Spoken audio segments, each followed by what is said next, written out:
નમસ્કાર સ્પર્ધાર્થી મિત્રો, સ્વાગત છે આપનું આજના લેક્ચરમાં. તો આપણે હવે જે વન લાઇનર ક્વેશ્ચન હતા બાયોલોજીના તે પૂર્ણ થઈ ગયા છે શરૂઆતી લેક્ચરોમાં, ને આગળની તરફ વધતા હવે એક લેક્ચર આપણે આ મહાવરા માટેના પ્રશ્નોનો 200 પ્રશ્નો રહેશે, ને ત્યારબાદ જે પ્રીવિયસ યર ક્વેશ્ચન હશે તેનો આપણે અભ્યાસ કરીશું. તો સ્ટાર્ટ કરીએ આજનો આ લેક્ચર. મહાવરા માટેના હેતુલક્ષી પ્રશ્નો, જીવવિજ્ઞાન. તો એમાં જોઈએ કે સજીવોના વારસાગત લક્ષણોનો સૌપ્રથમ ખ્યાલ કોણે મેળવ્યો? તો મેન્ડલે.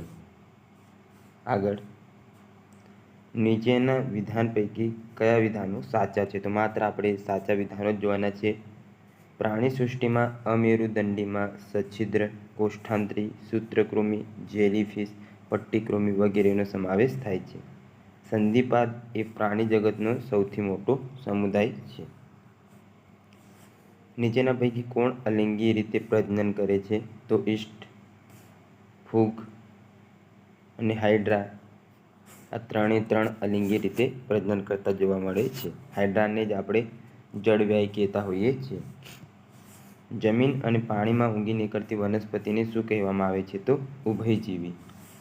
ભારતીય દ્વિઅંગી શાસ્ત્રના પિતા તરીકે કોને ઓળખવામાં આવે છે? તો પ્રોફેસર શિવરામ કશ્યપને ભારતીય દ્વિઅંગી શાસ્ત્રના પિતા તરીકે ઓળખવામાં આવે છે.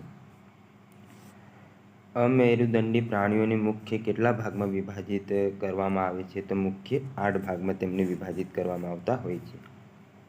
કયા જીવવિજ્ઞાનીએ બેક્ટેરિયામાં ચોથી સૃષ્ટિ તરીકે મોનેરા અને પાંચમી સૃષ્ટિ તરીકે ફૂગને ઉમેરી હતી? તો રોબર્ટ વ્હિટેકર નામના વૈજ્ઞાનિકે આવી રીતે કરેલ જોવા મળે છે, એટલે કે વર્ગીકરણ કરેલ જોવા મળે છે.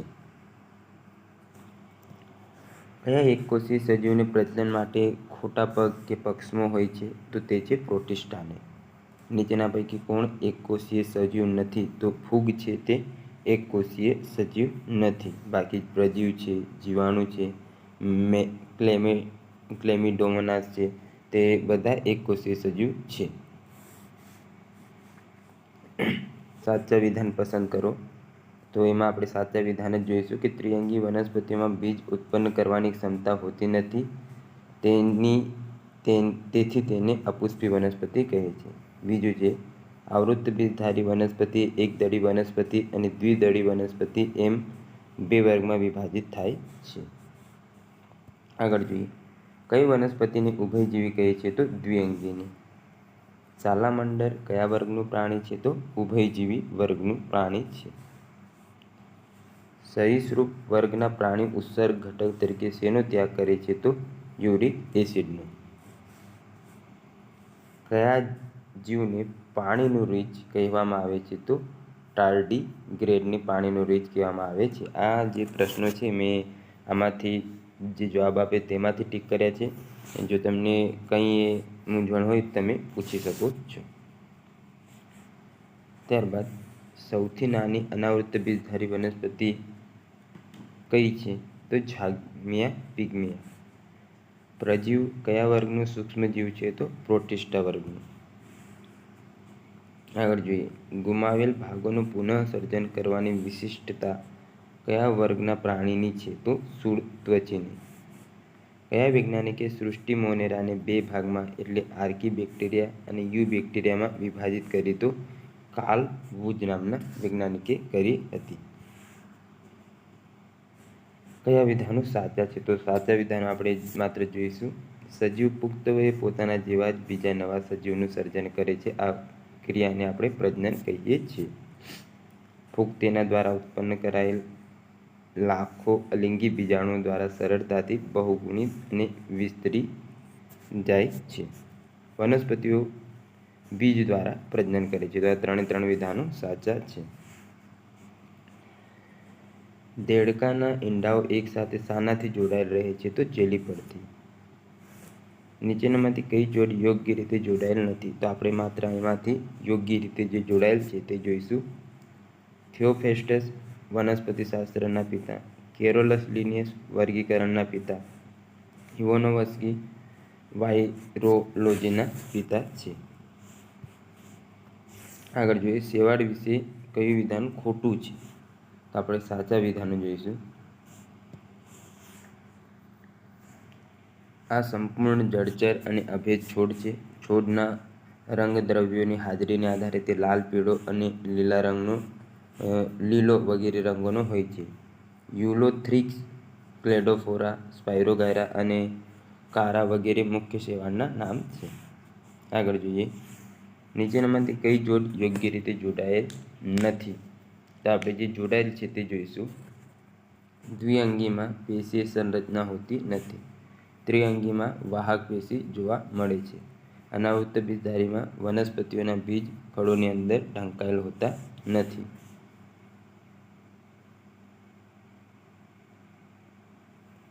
આગળ જોઈએ, નીચેનામાંથી કઈ સજીવોની લાક્ષણિકતા છે?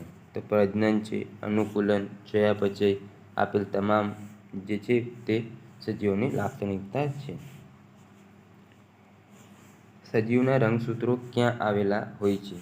તો કોષ કેન્દ્રમાં જે રંગસૂત્રો હોય છે તે આવેલા હોય છે. એનિમલિયા જીવસૃષ્ટિમાં કોનો સમાવેશ થાય છે? તો વિષમપોષી, સુકોષકેન્દ્રી, કોષ દિવાલનો અભાવ ધરાવતા બહુકોષીય સજીવોનો સમાવેશ તેમાં થાય છે. કયા વૈજ્ઞાનિક દ્વારા વનસ્પતિ કોષમાં કોષ કેન્દ્રની શોધ કરવામાં આવી? હવે અહીંયા કોષ કેન્દ્ર પૂછ્યું છે એટલે જવાબ આવશે રોબર્ટ બ્રાઉન. કોષરસ પટલ શાનું બનેલું હોય છે? તો લિપિડ્સ અને પ્રોટીનનું બનેલ હોય છે. આદિકોષ કેન્દ્રીમાં કોનો સમાવેશ થાય છે? તો બેક્ટેરિયાનો. કઈ કોષીય અંગિકા આદિકોષ કેન્દ્રી કોષ અને સુકોષ કેન્દ્રી કોષ બંનેમાં જોવા મળે છે? તો તે છે રિબોઝોમ. કોને કોષના જીવંત ઘટક તરીકે ઓળખવામાં આવે છે? તો તે છે જીવરસ. આગળ જોઈએ, માનવ શરીરના સૌથી લાંબો કોષ કયો છે? તો તે છે ચેતાકોષ. તે માનવ શરીરનો સૌથી લાંબો કોષ છે. ડીએનએની શોધ કયા વૈજ્ઞાનિકે કરી હતી? તો વોટસન અને ક્રિક નામના વૈજ્ઞાનિકે ડીએનએની શોધ કરેલ જોવા મળે છે. નીચેનામાંથી કયું એક કોષીય સજીવનું ઉદાહરણ છે? તો અમીબા અને પેરામીશિયમ તે એક કોષીય સજીવોના ઉદાહરણ છે. કોષની કઈ અંગિકા લિપિડના સંશ્લેષણનું કાર્ય કરે છે? તો લીસી અંતઃકોષરસ જાળ. કઈ અંગિકા વનસ્પતિમાં કોષનો 50-90% હિસ્સો આવરી લે છે? તો તે છે રસધાની. કોષ કેન્દ્ર દ્રાવ્ય અને કોષરસ વચ્ચે દ્રવ્યોના વિનિમય માટે કઈ અંગિકા જવાબદાર છે? તો કોષ કેન્દ્ર પટલ જવાબદાર છે. આગળ જોઈએ, નીચે આપેલ જોડકામાંથી કયું યોગ્ય રીતે જોડાયેલ નથી? તો એમાં યોગ્ય રીતે જોડાયેલ જોઈએ, એક કોષીયમાં ક્લેમિડોમોનાસનો સમાવેશ થાય. સૌથી નાનો કોષ માઇક્રોપ્લાઝ્મા ને સૌથી મોટો કોષ છે શાહમૃગનું ઈંડ. નીચેનામાંથી સૌથી પહેલા કોણે જીવંત કોષ જોયા? તો લુવિયનહોગ દ્વારા સૌપ્રથમ જીવંત કોષ જોવામાં આવ્યા હતા. યોગ્ય રીતે જોડકા જોડવાના છે તો તે જોઈએ. લાઇસોઝોમ તો આત્મઘાતી કોથળી એને કહેવાય. કણાવસૂત્ર તો તેમાં કોષનું શક્તિઘર તેને કહેવાય. રસધાની તો કોષની કચરાપેટી કહેવાય. ગોલ્ગી કાય તો તેને કોષનું ગેટકીપર કહેવાય. ને ન્યુક્લિયસ તેને કોષનું કંટ્રોલ રૂમ કહેવામાં આવતું હોય છે. રંજક દ્રવ્યોના આધારે રંજક કણને કયા 3 પ્રકારમાં વહેંચવામાં આવે છે? તો રંગકણો, હરિતકણો અને શ્વેત એટલે રંગહીન કણોમાં વિભાજન કરવામાં આવતું આપણને જોવા મળે છે.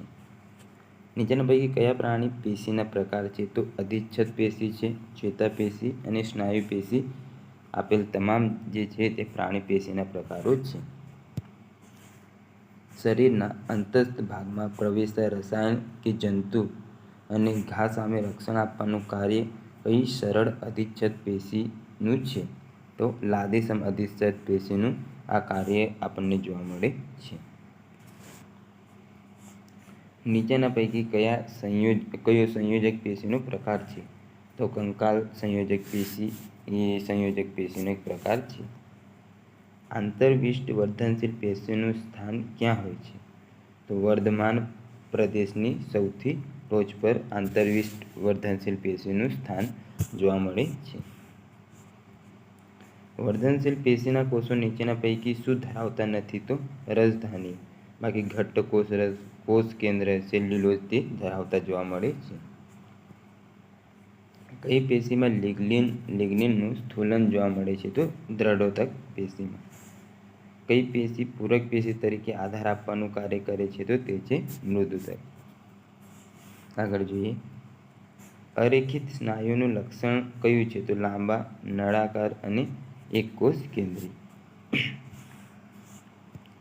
અસ્થિ પેશીના આધારમાં જોવા મળતા મુખ્ય ખનિજ કયા છે? તો કેલ્શિયમ અને ફોસ્ફરસ. નીચેનામાંથી કયું કાર્ય શરીરમાં રહેલા લોહીનું નથી? તો ખારા પાણીનું સંતુલન એ લોહીનું કાર્ય નથી, બાકી છે તાપમાન નિયમન કરવાનું, પોષક તત્વોનું પરિવહન, હોર્મોન્સનું પરિવહન. આ બધા લોહીના કાર્યો જોવા મળે છે. નીચેનામાંથી લોહીની રચના અંગેના ખોટા વિધાન પસંદ કરો. તો આપણે ખોટા નહીં, માત્ર સાચા આપણા કામના વિધાનો જોઈશું. કે લોહી બે ઘટકોનું બનેલ છે, પ્લાઝમા 60% અને કોષો 40%. લોહી લાલ હોવાનું કારણ રક્તકણમાં હાજર લોહયુક્ત પ્રોટીન છે.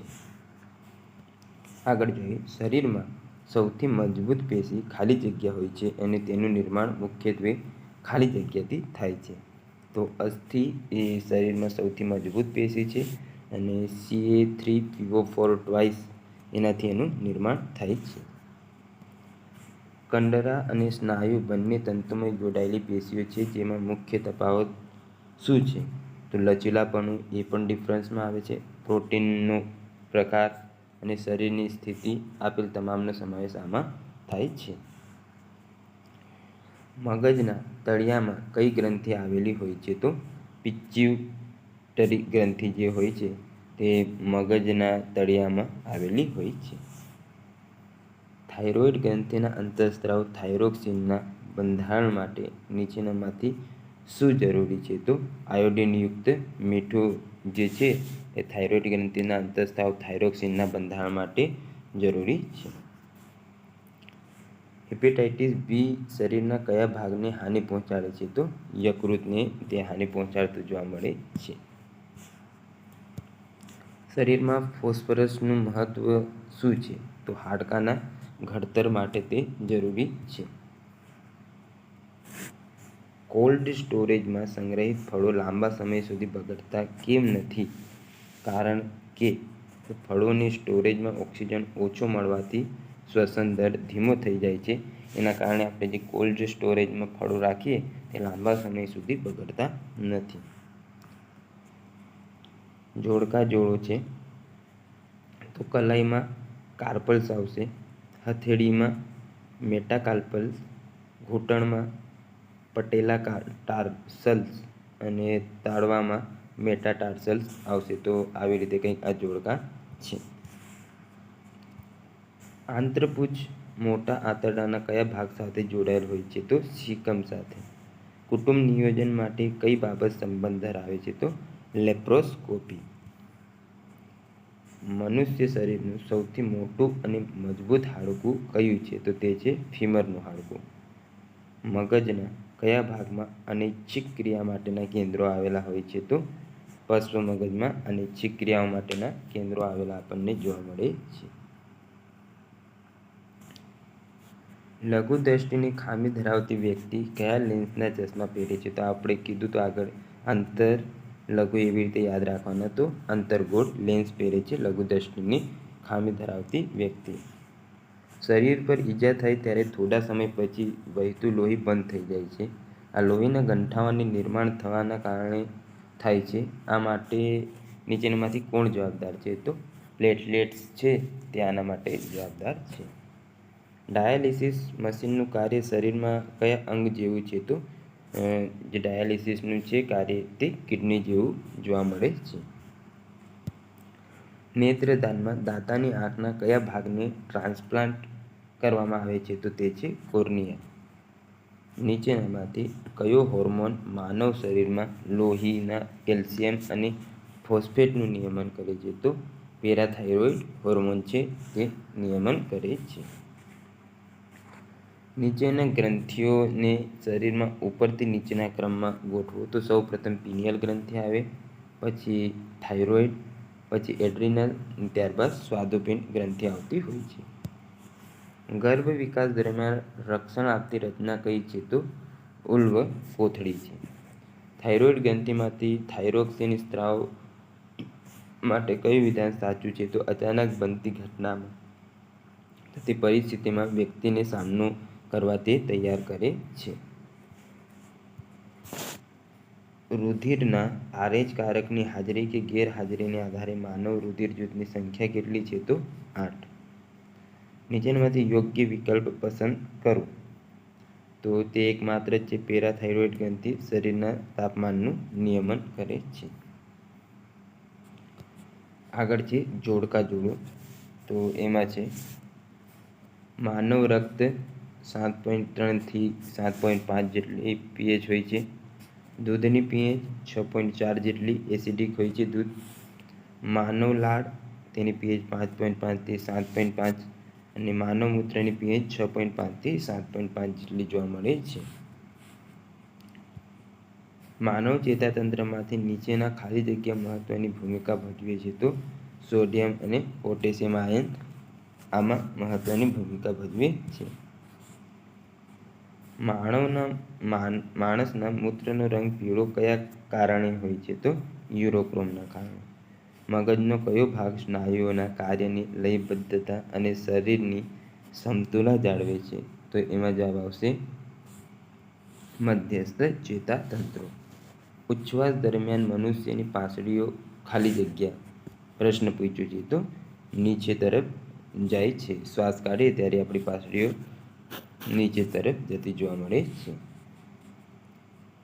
બાળકની જાતિ કોના રંગસૂત્ર પરથી જાણી શકાય છે? તો પિતાના રંગસૂત્ર પરથી. કારણ કે પિતામાં એક્સ અને વાય બંને હોય તો આ વાય જાય તો બાળક એટલે છોકરાનો જન્મ થાય ને વાય એક્સ જાય તો છોકરીનો જન્મ થાય છે. મનુષ્યના રક્તકણોનું આયુષ્ય કેટલા દિવસનું હોય છે? તો 120 દિવસનું. મનુષ્યમાં એડમ્સ એપલ તરીકે ઓળખાતો ભાગ કયો છે? તો તે છે સ્વરપેટી. અળસિયામાં શાના દ્વારા વાયુઓની આપ-લે થાય છે? તો ત્વચા દ્વારા. તે જે છે અળસિયું એનું પૂરક સમુદાયનું તે કહેવાય કે વાયુઓની આપ-લે કરે છે. નવજાત શિશુનું જન્મ સમયનું યોગ્ય વજન ખાલી જગ્યા છે તો 2.5 કિલોગ્રામ જે યોગ્ય વજન છે. પુરુષમાં શુક્રપિંડનું સ્થાન ક્યાં હોય છે? તો વૃષણકોથળીમાં. જઠરમાં ખોરાકના પાચનમાં મદદરૂપ એસિડ કયું છે? તો હાઇડ્રોક્લોરિક એસિડ છે, જે આપણા શરીરમાં નિર્માણ પામતો એકમાત્ર એસિડ છે જેને આપણે HCl કહીએ છીએ ને મંદ હોય છે એ જઠરમાં નિર્માણ પામે છે. મગજનું રક્ષણ કરતા મસ્તિષ્ક આવરણો કેટલા છે? તો 3. માણસની લાળમાં કયો ઘટક તત્વ છે? તો ટાઇલિન નામનું ઘટક તત્વ માણસની લાળમાં જોવા મળે છે. શ્વાસોચ્છ્વાસની ક્રિયા મગજના કયા ભાગમાં થાય છે? તો સેતુમાં. જમણા ક્ષેપકનું રુધિર ફેફસામાં કઈ નળીઓ દ્વારા આવે છે? તો ફુફ્ફુસ ધમનીઓ દ્વારા. કોઈ તંદુરસ્ત મનુષ્યનું રુધિર જરૂરિયાતવાળા દર્દીના શરીરમાં ચઢાવવાની ક્રિયાને શું કહે છે? તો રુધિરાધાન કહેવામાં આવે છે. કઈ દવાના અતિસેવનથી જઠરમાંથી રક્તસ્રાવ થાય અને હૃદય બંધ થાય તેટલી હદે નુકસાન થવા સંભવ છે? તો સ્ટેરોઇડ. નીચેના પૈકી કઈ પ્રક્રિયાનો સમાવેશ સારું સ્વાસ્થ્ય રાખવાની પદ્ધતિમાં થાય છે? તો નિયમિત વ્યાયામ અને યોગ, મનોરંજન અને સારી ઊંઘ અને તણાવ નિયંત્રણ. આપેલ ત્રણેય બાબતનો સમાવેશ આમાં થાય છે. આયોડિનની ઉણપના કારણે નાના બાળકો અને ગર્ભવતી મહિલાઓના સ્વાસ્થ્ય પર નીચેના પૈકી કઈ અસર જોવા મળે છે? તો ગોઈટર અને મૃત બાળકનું જન્મ થવું. આ બે સમસ્યા હોય તે આયોડિનની ઉણપના કારણે થાય છે. આગળ જોઈએ કયા પોષક તત્વની ઉણપથી અલ્પ પોષણમાં લોહીની ઉણપ થાય છે? તો લોહ તત્વ. નીચેના પૈકી કયા પોષક તત્વોનો સમાવેશ મોટા પોષક તત્વોમાં થાય છે? તો કાર્બોહાઈડ્રેટનો સમાવેશ આમાં થાય છે. વ્યક્તિગત સ્વાસ્થ્યમાં નીચેના પૈકી કોનો સમાવેશ થાય છે? તો આધ્યાત્મિક સ્વાસ્થ્ય છે, માનસિક સ્વાસ્થ્ય, સામાજિક સ્વાસ્થ્ય અને આપેલ તમામ એટલે 3 સમાવેશ વ્યક્તિગત સ્વાસ્થ્યમાં થતું જોવા મળે છે. નીચેના પૈકી કઈ સારી માનસિક સ્વાસ્થ્યની વિશેષતા નથી? તો વિશેષતાઓ આપણે જોઈએ તો તણાવ અને ચિંતાથી મુક્ત, બીજા પ્રત્યે સંવેદનશીલ ને માનસિક રીતે સક્રિય અને સજાગ જે છે તે સારા સ્વાસ્થ્યના લક્ષણો છે.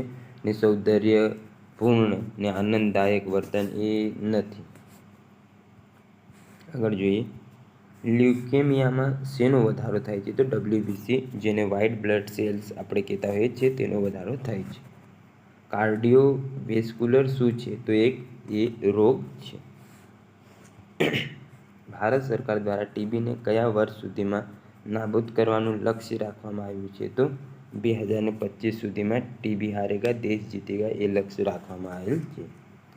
ભારતની પ્રથમ સ્વદેશી રસી કઈ છે? તો રોટાવેક, જે ભારતની પ્રથમ સ્વદેશી રસી છે. જોડકા જોડો, ડિપ્થેરિયા તો શ્વાસનળીને પ્રભાવિત કરતો રોગ છે.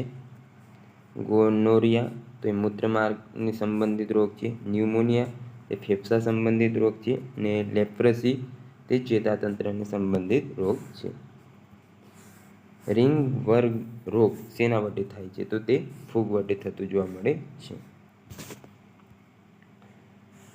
નીચેના યુગ્મમાંથી કયો યુગ્મ યોગ્ય રીતે જોડાયેલ નથી? તો આપણે જોડાયેલા જોઈએ તો કમળો, યકૃત પ્રભાવ થાય છે એનાથી, મલેરિયાથી બરોળ ને ટાઇફોઇડથી આંતરડા પ્રભાવિત થતા જોવા મળે છે.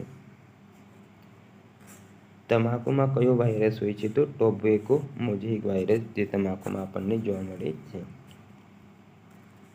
આગળ જોઈએ, મર્ડો તો બેસિલસ બેક્ટેરિયાના કારણે, પ્લેગ તો પાસ્ચરેલા પેસ્ટિસ દ્વારા, ધનુર ક્લોસ્ટ્રીડિયમ ટીટેની દ્વારા, અને કોડ હોય છે તે માઇકોબેક્ટેરિયમ લેપ્રસી દ્વારા થતા રોગો છે.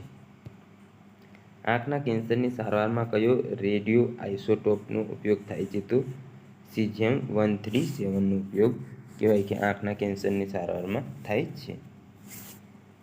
નીચેનામાંથી કયું જોડકું સાચું નથી? તો આપણે સાચા જોડકા માત્ર જોવાના છે. પાંડુરોગ એનિમિયા તે લોહીમાં ફિકાસ અને લોહ તત્વની કમી, ગલગાંઠ એટલે ગોઈટર આયોડિનની ઉણપના કારણે, અને વિટામિન એની ઉણપના કારણે ઝેરોપ્થેલેમિયા થાય છે. ગાલપચોડિયું શાનાથી થાય છે? તો એ વાયરસના કારણે થતો રોગ છે ગાલપચોડિયું. ડિપ્થેરિયા નામના રોગમાં શરીરનું કયું અંગ અસરગ્રસ્ત થાય છે? તો ગળો. ઝાયગોમાઇકોસિસને બીજા કયા નામથી ઓળખવામાં આવે છે? તો મ્યુકરમાઇકોસિસના નામથી પણ તેને ઓળખવામાં આવે છે. મંકીપોક્સ રોગમાં કઈ ગ્રંથિ પર સોજો આવે છે? તો લસિકા ગ્રંથિ પર. મંકીપોક્સ એ કયા પ્રકારનો વાયરસ છે? તો પ્રાણીજન્ય અને ચેપજન્ય આ રીતનું વાયરસ છે મંકીપોક્સ. મંકીપોક્સની સારવાર માટે શીતળાની કઈ રસી આપવામાં આવે છે? તો ઝિનોનિયસ અને એકેમ-2000 એટલે 2000 નામની અને ઇમાવેમ્યુન આ 3 રસીઓ મંકીપોક્સની સારવાર માટે આપવામાં આવે છે. વિશ્વમાં કોવિડ-19નો સૌપ્રથમ કેસ ક્યાં નોંધાયો? તો વુહાન, જે ચીનમાં આવેલ છે, ત્યાં કોવિડ-19નો પ્રથમ કેસ કોરોના વાયરસનો નોંધાયો હતો. કોવિડ-19 વાયરસનું મૂળ નામ શું છે? તો SARS-CoV-2. સ્પુતનિક વી રસી કયા દેશ દ્વારા વિકસાવવામાં આવી? તો રશિયા દ્વારા. પારાના લીધે કયો રોગ થવાની સંભાવના છે? તો મિનામાટા રોગ, જે પારાના લીધે થતો રોગ છે. કોરોના વાયરસના સંક્રમણની સચોટ તપાસ કયા ટેસ્ટ દ્વારા થાય છે? તો RT-PCR દ્વારા. આગળ જોઈએ, ભારતમાં કોરોના વાયરસનો કયો વેરિયન્ટ વધુ ઘાતક નીવડ્યો? તો ડેલ્ટા વેરિયન્ટ. પીવાના પાણીમાં અધિક પ્રમાણમાં નાઇટ્રેટ હોવાથી કયો રોગ થાય છે? તો બ્લુ બોય સિન્ડ્રોમ નામનો રોગ, જો નાઇટ્રેટ તત્વની અધિકતા વધી જાય પાણીમાં તો આ રોગ થતો જોવા મળે છે. કોથળીમાં આવતું દૂધ પેસ્ચ્યુરાઇઝેશન પ્રક્રિયામાં પસાર થયેલું હોવાથી તે બગડતું નથી. આ પ્રક્રિયાની શોધ કોણે કરી? તો લુઈ પાસ્ચર નામના જે વૈજ્ઞાનિક છે તેમણે પાસ્ચ્યુરાઇઝેશનની શોધ કરી. ભારે કસરત દરમિયાન પગના સ્નાયુઓ ખેંચાઈ જાય કારણ કે લેક્ટિક એસિડનો ભરાવો થતો જોવા મળે છે. એના કારણે ઘઉંમાં રોટલી બનાવવાના ગુણને પ્રભાવિત કરનાર પદાર્થ કયો છે? તો તે છે ગ્લુટીન. કયા વિટામિનની ઉણપના કારણે નાની ઉંમરે વાળ સફેદ થવા લાગે છે? તો વિટામિન B3 ના કારણે. નીચેનામાંથી કયું જોડકું અયોગ્ય છે? તો આપણે યોગ્ય જોયું વિટામિન E નપુંસકતા અને વંધ્યત્વ, વિટામિન A રતાંતરપણું અને વિટામિન B સુક્તતા. આગળ જોઈએ, ખોટું જોડકું જોવાનું છે પણ આપણે માત્ર ને માત્ર સાચા જોઈશું. વિટામિન C રોગ સ્કર્વી, વિટામિન B બેરીબેરી અને વિટામિન D અસ્થિ વિષયક રોગ હોય છે. ઓસ્ટિયોમલાસિયા રોગ કયા વિટામિનની ઉણપથી થાય છે? તો તે છે વિટામિન D ની ઉણપથી ઓસ્ટિયોમલાસિયા થાય છે. ફળોના અભ્યાસ સંબંધી વિજ્ઞાનને કયા નામથી ઓળખવામાં આવે છે? તો પોમોલોજી કહેવામાં આવતું હોય છે. ફળોનો અભ્યાસ જે કરવામાં આવે તે શાખાને પોમોલોજી કહેવામાં આવતું હોય છે. રોગ પ્રતિકારક શક્તિ માટે કયું વિટામિન જરૂરી છે? તો વિટામિન B છે તે રોગ પ્રતિકારક શક્તિ માટે જરૂરી છે. યોગ્ય જોડકા જોડો. વિટામિન A તો તે છે આંખના સ્વાસ્થ્ય માટે. વિટામિન K તો તે છે રુધિર જામી જવામાં. વિટામિન C તો રોગ પ્રતિકારક શક્તિ માટે. હવે જો અહીંયા વિટામિન C છે ને અહીંયા B છે એટલે આ ક્વેશ્ચનમાં લોચો હોઈ શકે છે. વિટામિન D તે હાડકાની વૃદ્ધિ માટે જવાબદાર છે. વરસાદમાં પાણીમાં કયું વિટામિન રહેલું છે? તો વિટામિન B12. ઊનના રેસા શાના બનેલા હોય છે? તો પ્રોટીનના. આ ફીણમાં કયું ઝેરી દ્રવ્ય રહેલું છે? તો તે છે મોર્ફિન. ખોરાકમાં વિટામિન અંગે કયું વિધાન સાચું છે? તો એ સાચા વિધાનો જોઈએ કે સૂર્યપ્રકાશમાં ત્વચા દ્વારા સંશ્લેષિત વિટામિન D હાડકાં અને દાંતોના વિકાસ માટે જરૂરી છે. સાઇટ્રસ ફળો જેમ કે લીંબુ, ટામેટાં, નારંગી વગેરે વિટામિન Cના સ્ત્રોત છે. Vitamin E, D, A, K શરીરમાં સંગ્રહિત થાય છે પરંતુ વિટામિન B અને C ગઈ ભેંસ પાણી મેં, આ યાદ રાખજો, તે થતા નથી. પાણી પીએ એની સાથે નીકળી જાય છે. વનસ્પતિની જમીનમાં કેટલા પોષક તત્વો મળે છે? તો 13 તત્વો. ત્યારબાદ આગળ જોઈએ, સેસબનિયા રોસ્ટરના શું છે? તો બાર્ક BARC દ્વારા તૈયાર કરાયેલ કુદરતી ખાતર. હરિત ક્રાંતિ શબ્દ આપનાર કોણ છે? તો વિલિયમ ગોડ. દૂધના ઉત્પાદન માટે કઈ ક્રાંતિ જોવા મળી હતી? તો શ્વેત ક્રાંતિ તે દૂધના ઉત્પાદન માટે જોવા મળી હતી. એક્વાપોનિક ફાર્મના સંદર્ભમાં કયા વિધાન સાચા છે? તો આ મત્સ્યપાલન અને માટી વગર છોડ ઉગાડી શાકભાજીની ખેતી કરવાની ટેકનોલોજી છે. હ્યુમ્સ માટે નીચેના કથનો વિચારો. તો તે કુદરતમાં એટલે કે પ્રકૃતિમાં પોષક તત્વોના ભંડારના સ્વરૂપે કાર્ય કરે છે. આગળ જોઈએ, હા તો બસ આ એકમાત્ર જ વિધાન સાચું છે. નીચેનામાંથી કયું જોડકું ખોટું છે? તો આપણે ખોટું નહીં માત્ર સાચું જોડકું જોઈશું કે જીવાણુ વિજ્ઞાનના પિતા રોબર્ટ કોચ છે. આનુવંશિકતાના પિતા G.J. મેન્ડલ અને ભ્રૂણ વિજ્ઞાનના પિતા વર્ટન વેયર છે. નીચેનામાંથી કોને ભારતમાં હરિયાળી ક્રાંતિના જનક કહે છે? તો MS સ્વામીનાથનને ભારતીય હરિયાળી ક્રાંતિના જનક તરીકે ઓળખવામાં આવે છે. કમ્પોસ્ટિંગ વિશે કયા કથનો સાચા છે તે આપણે જોવાના છે. તો આ સોલિડ વેસ્ટનું વિઘટન કરવાની પદ્ધતિ છે. ઘન કચરાના જૈવિક વિઘટન માટે વધુ પડતા ભેજની જરૂરિયાત હોય છે અને કાર્બન ડાયોક્સાઇડ અને ઉષ્મા બંને કમ્પોસ્ટિંગની પ્રક્રિયાઓની આડપેદાશો જ છે. આગળ જોઈએ, જોડકા જોડવાના છે. એક્વાકલ્ચર તો એ મત્સ્યપાલનને કહેવાય. ફ્લોરિકલ્ચર તો એ ફૂલના ઉત્પાદન સાથે સંકળાયેલ છે. સેરીકલ્ચર તો સિલ્ક રેશમ સાથે, અને વિટીકલ્ચર તે દ્રાક્ષની ખેતી સાથે સંકળાયેલ છે.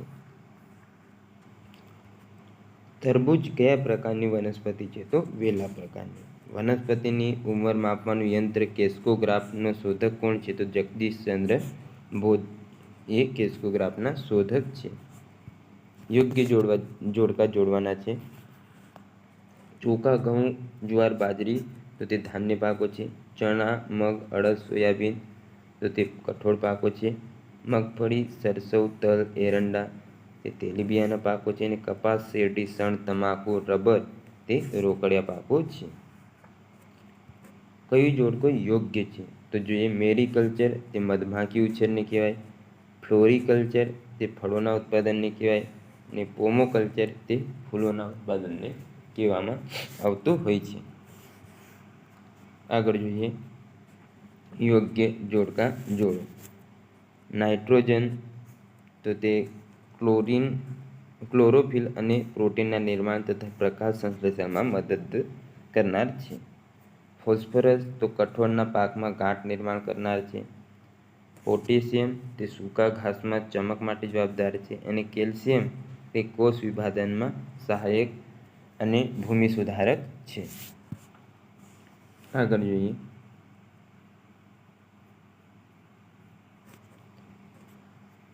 યોગ્ય જોડકા જોડો. હરિયાળી ક્રાંતિ તો તે કૃષિ સાથે સંબંધિત છે. કાળી ક્રાંતિ તો તે પેટ્રોલિયમ સાથે સંબંધિત છે.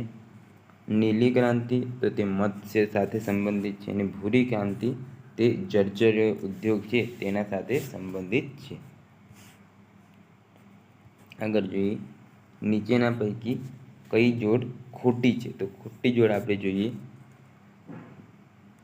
સાચી જોડો માફ કરજો જોઈ લઈએ. પીળી ક્રાંતિ તો તેલીબિયા, સિલ્વર ફાઇબર ક્રાંતિ તો કપાસ, અને સદાબહાર ક્રાંતિ જૈવિક ખેતીને પ્રોત્સાહન આપનાર છે. ગુજરાતમાં સૌથી વધુ મગફળીનું ઉત્પાદન કયા જિલ્લામાં થાય છે? તો તે જૂનાગઢ જિલ્લામાં થાય છે. યોગ્ય જોડકા જોડો. વિલો તો એસ્પિરિન, સર્પગંધા તો એન્ટીપાયરેટિક, કવક ફૂગ તે પેનિસિલિન, ને બેલાડોના તે એટ્રોપિન નામના આ તત્વો છે તે આ છોડોમાંથી મળી આવે છે.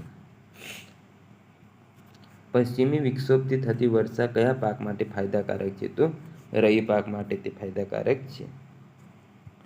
નીચેના પૈકી કયા પોષક તત્વોનો સમાવેશ સૂક્ષ્મ પોષક તત્વમાં થાય છે? તો તે છે આયર્ન.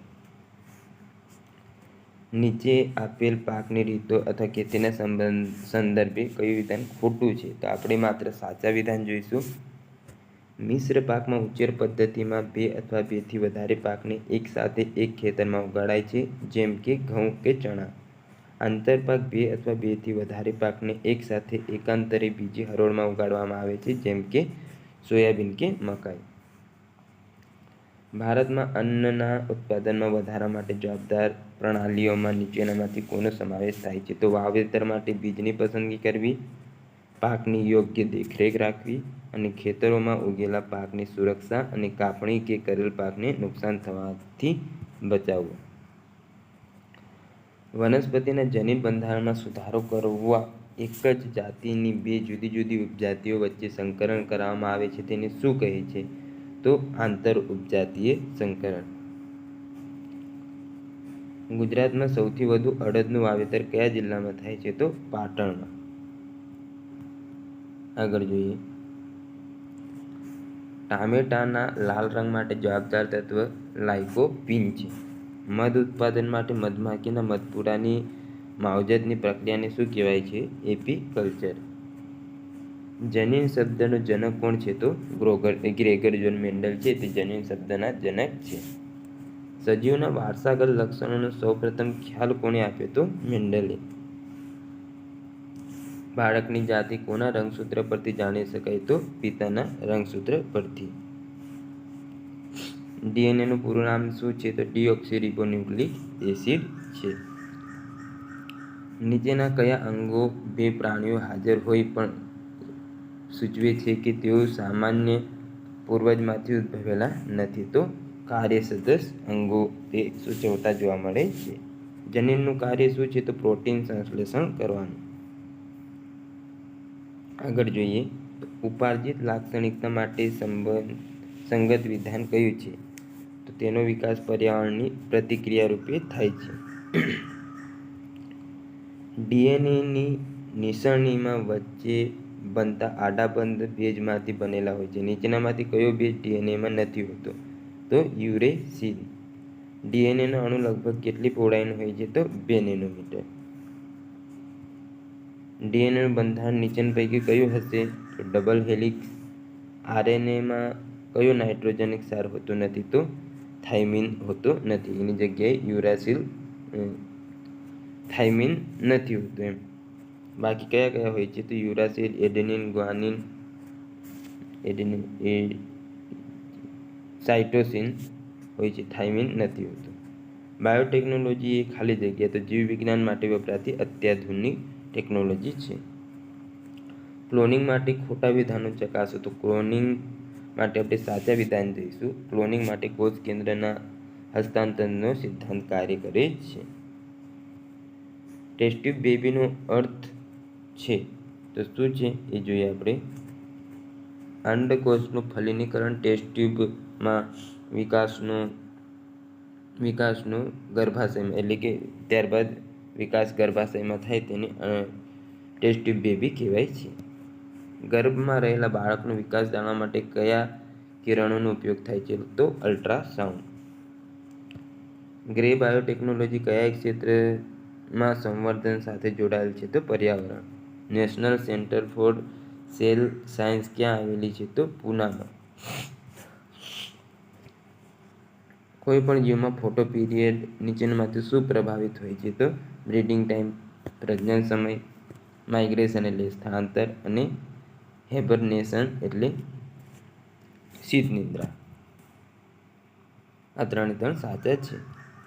ઓપરેશન વખતે દર્દીને બેભાન બનાવવા માટે શેનો ઉપયોગ થાય છે? તો ક્લોરોફોર્મનો. મૃત પ્રાણીઓના નમૂના જાળવવા માટે શેનો ઉપયોગ થાય છે? તો સલ્ફરેક્સનનો. તો આટલા પ્રશ્નો અહીંયા પૂર્ણ થાય છે મહાવરા માટેના. નેક્સ્ટ લેક્ચરમાં આગળની પરીક્ષામાં પૂછાયેલ પ્રશ્નો જોઈશું. આશા છે આજનો આ લેક્ચર આપને ગમ્યો હશે.